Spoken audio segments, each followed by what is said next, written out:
ఈ రోజు వీడియోలో మనం ఆంధ్రప్రదేశ్లో రాబోయే 1000+ acres plug and play industrial parks గురించి తెలుసుకుందాం. వైజాగ్, కాకినాడ, తిరుపతి ఈ 3 ప్లేసెస్ ని ఏపీ గవర్నమెంట్ ఎలా తయారు చేస్తుంది, ఈ plug and play industries park వల్ల వచ్చే అడ్వాంటేజెస్ ఏంటి, వీటి గురించే నేను ఇప్పుడు చెప్పబోతున్నా. ఫస్ట్ అసలు plug and play industry parks అంటే ఏంటో చూద్దాం రండి. Plug and play industrial parks అంటే ready to use infrastructure like roads, trains, power, water, effluent systems etcetera already ఉంటే కంపెనీస్ వస్తాయి, ఇన్స్టాల్ చేస్తాయి. 0 to ప్రొడక్టివిటీ అనేది స్పీడ్ గా జరుగుతుంది. Andhra Pradesh government recently announced a private industrial parks with plug and play infrastructure policy 2024 to 2029 to attract more private developers. ఈ policy తీసుకుని రావడానికి AP government goals ఏంటి అంటే world class industrial parks, employment generation, investment attraction, land polling from farmers, section specific parks.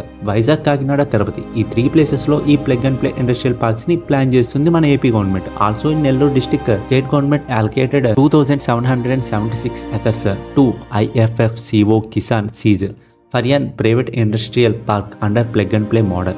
ఈ investment వల్ల AP government కి 870 crores revenue, ఇంకా 70,000 jobs create అవుతాయి. Beyond that AP plans 10 large industrial parks across major corridors over 4000 acres in total. అసలు ఈ plug and play industrial parks వల్ల investors and industries కి వచ్చే యూజ్ ఏంటి? Internal roads, street lighting, drainages, storm water system, water pipelines, reservoirs and storage, power distribution, substations, effluent and water waste treatment, CETP, STP, telecom, fibre connectivity back bone, common admin buildings, security gates, landscaping, buffer zones and green belts, workers amenities, housing etcetera. ఇవన్నీ state government already plan చేసి scratch నుంచి build చేసి ఇస్తుంది. దానివల్ల industries are investors కి వాళ్ళ business ని setup చేసుకోవడం ఈజీ అవుతుంది. సో ఈ plug and play industrial parks వల్ల మన ఏపీ డెవలప్మెంట్ అనేది ఒక 2 steps ముందుకు వేసిందని చెప్పొచ్చు.